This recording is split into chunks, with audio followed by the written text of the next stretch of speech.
Listen, there comes a moment in your life when you look at your patterns, your relationships, your silence, your distance, and you whisper to yourself, why do I push away the very people I care about the most? You feel that tug of war inside, part of you wanting love, connection, closeness, and another part of you pulling back, guarding, protecting, hiding behind a wall no one can climb. Today, I want to challenge that wall, because the truth is simple. You are not broken, you are not cold, you are not unlovable. You're just operating from a pattern you never chose. And once you understand that pattern, once you can name it, it loses its power over you. There are 3 types of avoidance, and every one of them has a story, a reason, a wound, and a path back to connection. So stay with me. Because by the time we're done, you won't just understand avoidance, you'll understand yourself. And once you know which type you are, you can finally take back control of your emotional life, your relationships, and your inner peace. Avoidance begins long before a person ever understands what distance really means. It begins in small moments, moments where someone needed comfort and didn't receive it in a way that made them feel safe. Maybe they cried and no one came. Maybe they were told to stop being too much. Maybe they learned early that their emotions were inconvenient, overwhelming, or simply ignored. Over time, the nervous system makes a decision. If closeness hurts, if vulnerability is punished, I'll just stop needing it. This isn't conscious. It's survival. And that survival mechanism becomes a core emotional wound, a belief that needing anyone is dangerous, that depending on someone leads to disappointment, that wanting connection is the fastest route to getting hurt again. This wound follows a person into adulthood quietly, almost invisibly. They don't walk around thinking about it. They just feel a pull to create space whenever things get too intimate. They might love deeply, but the wound whispers, don't show too much, don't want too much, don't lean in too far. That whisper becomes instinct. So when someone gets close, when emotions rise, when the relationship becomes meaningful, the avoidance body reacts before their mind even understands what's happening. Their chest tightens, their thoughts pull away, and relationships start feeling like a pressure rather than a comfort. They tell themselves it's independence, it's standards, it's needing space. But underneath all of it is a wound built from emotional inconsistencies long ago. And because this wound was formed through experiences where needs were minimized or unmet, the avoidant grows into an adult who feels safest when they don't need anything from anyone. They rely on themselves because self-reliance never betrayed them. But even though the wound tells them closeness is dangerous, their heart still longs for connection. This creates an internal conflict, a push-pull dynamic that feels confusing and exhausting. They want someone to stay, but they fear what staying might cost. They crave love, but fear what love might unearth. They desire closeness, but closeness feels like stepping onto unstable ground. So the wound shapes their emotional language. They become experts at hiding what they feel, minimizing what they need, and pretending they're fine even when they're not. But despite all of this, the wound can heal once it's seen, because the moment a person realizes they're not distant because they want to be distant, but because they were trained to protect their heart, compassion begins to replace shame. And awareness begins to loosen the grip of a pattern that never belonged to them in the first place. Self-reliance becomes the armor of an avoidant not because they're naturally detached, but because depending on others once felt unsafe.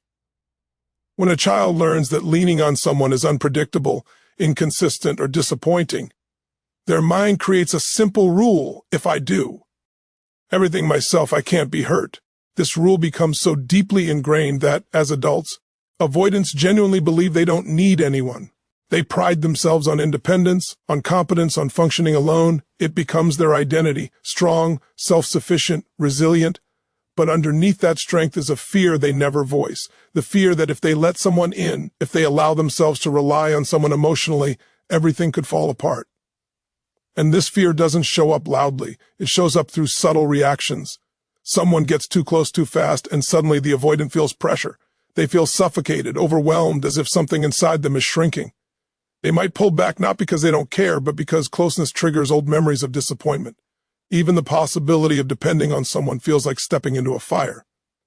So the avoidant chooses distance. They choose silence instead of confrontation, space instead of vulnerability, logic instead of emotion. Their self-reliance becomes a fortress they feel safer in than any relationship. But what people misunderstand is that avoidants aren't running from love. They're running from the fear of losing themselves inside it. They've built a life where stability comes from control and connection requires surrender. That surrender feels like danger, unpredictability, chaos. So they avoid anything that threatens their sense of emotional equilibrium. They tell themselves they function better alone because that story has protected them for years. They'll convince themselves that others expect too much, that relationships complicate life, that intimacy is unnecessary.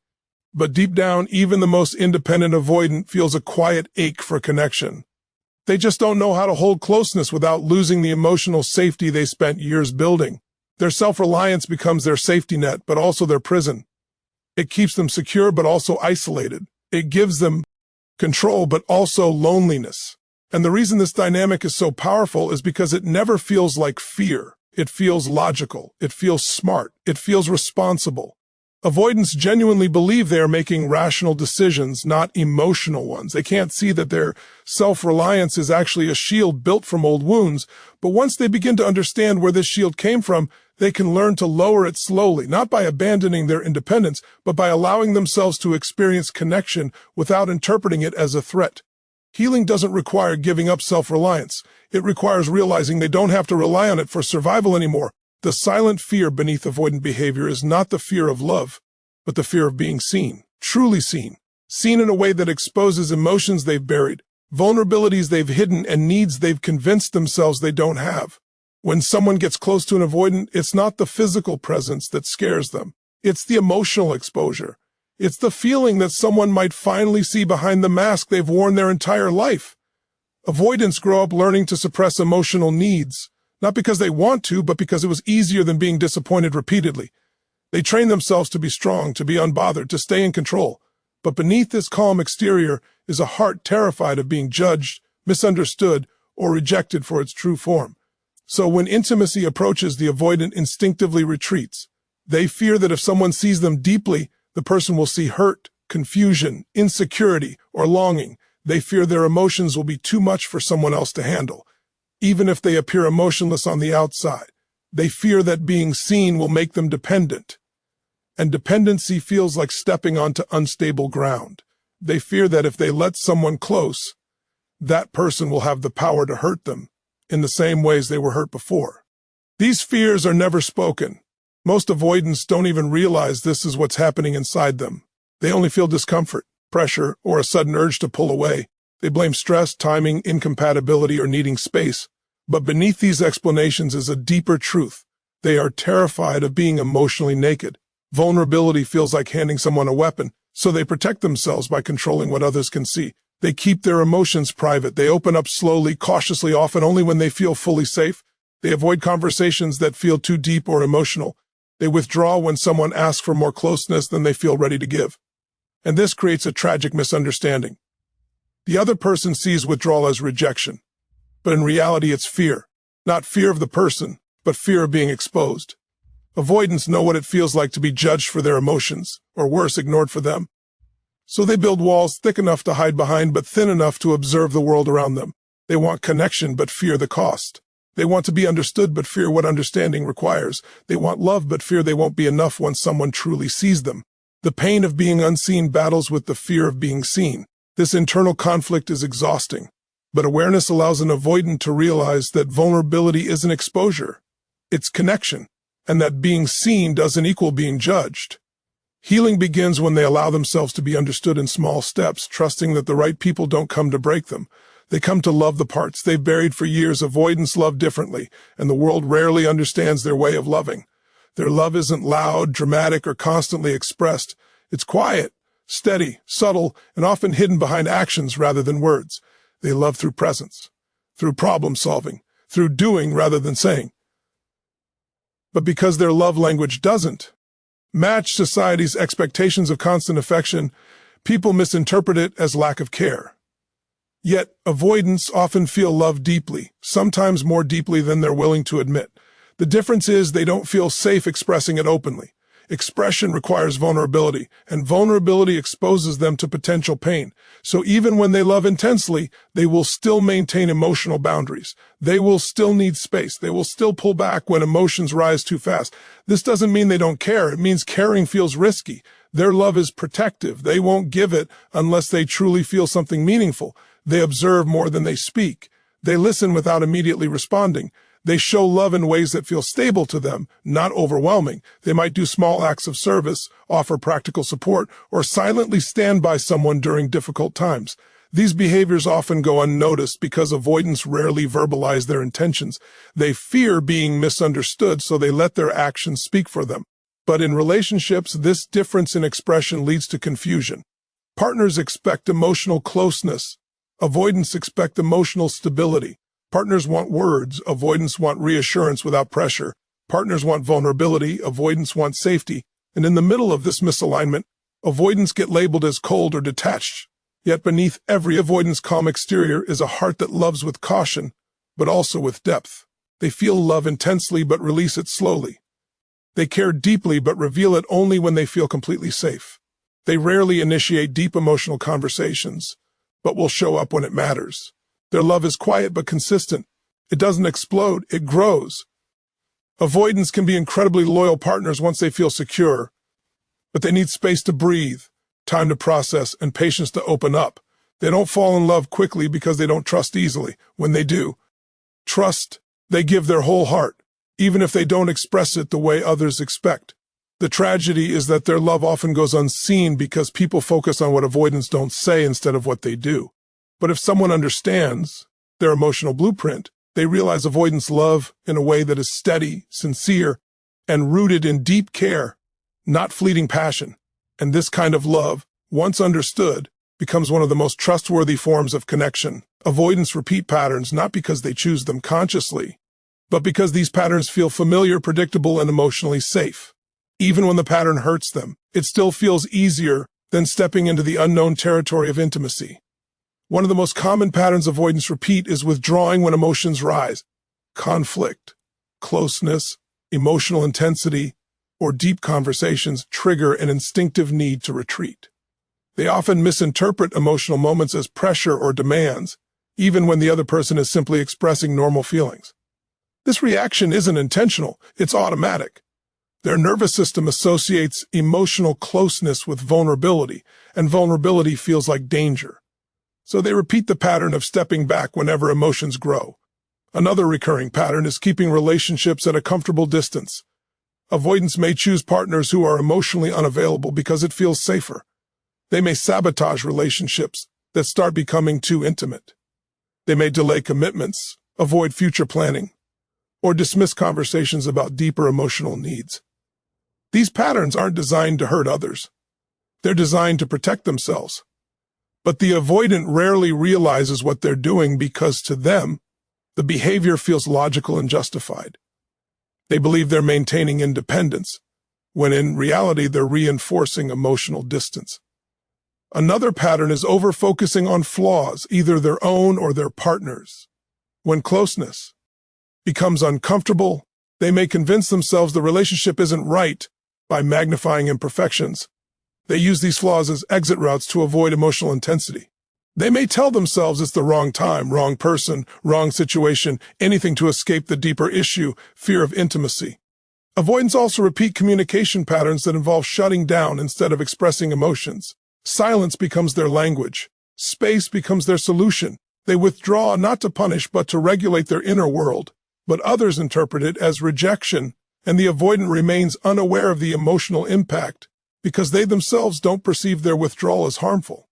And then there's the cycle of regret. After pulling away, avoidants often feel guilt and sadness.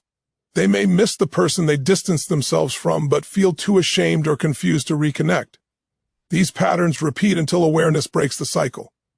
The moment an avoidant realizes these behaviors come from fear, not from choice, is the moment transformation can begin, because patterns lose power when they are understood. Once avoidants see their patterns clearly, they can finally choose connection instead of fear and closeness instead of distance.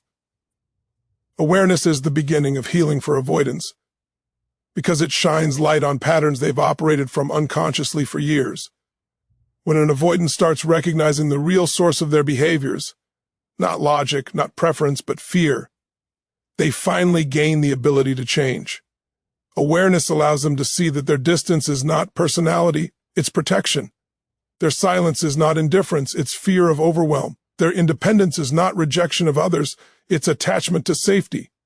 And when they begin observing their reactions in real time, when they notice the tightening in their chest, the urge to withdraw, the tendency to rationalize distance, they start interrupting the automatic cycle. They begin pausing instead of reacting. They start questioning the fear instead of obeying it. Awareness also allows avoidants to understand that their needs are not weaknesses. For the first time, they can acknowledge that wanting closeness doesn't make them needy, that expressing emotion doesn't make them unstable, that letting someone in doesn't mean losing themselves. Awareness helps them identify the moments they shut down and gives them the language they never had to express what they feel. Instead of disappearing, they can learn to say, I need a moment, or I'm feeling overwhelmed, or I'm not pulling away because I don't care.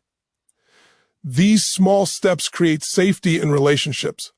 Awareness also helps them distinguish between real discomfort and old wounds. When someone expresses a need, avoidants can learn not to interpret it as pressure. When someone wants closeness, they can learn not to see it as a threat. When love feels intense, they can remind themselves that the past is not repeating. Healing for avoidants isn't about becoming someone else. It's about becoming a more open version of themselves. They don't need to transform into highly expressive or emotional individuals. They only need to allow connection at a pace that feels safe. Awareness teaches them they can keep their independence while allowing intimacy. It shows them they can stay grounded while letting someone close. It reminds them they can protect themselves without shutting others out.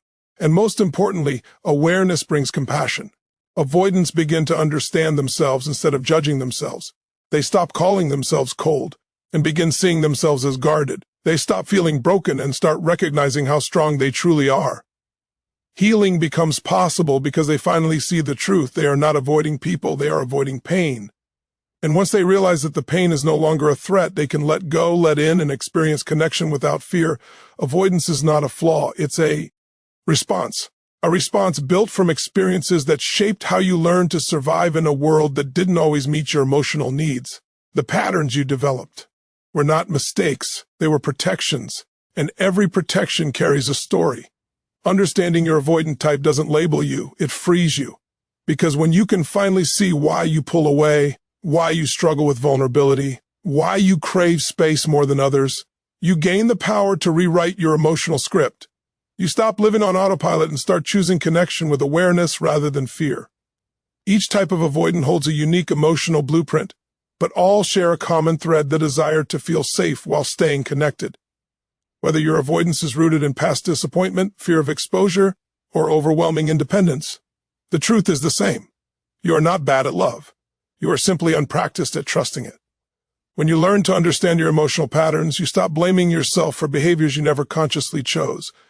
You begin to notice the subtle ways your body reacts to closeness, the moments your mind tells you to run, the times your heart wants connection but your fear interrupts. This awareness becomes your strongest tool. Healing avoidance is not about flipping a switch or becoming a different person. It's about stepping into a new way of relating, one that honors your need for space while still allowing intimacy.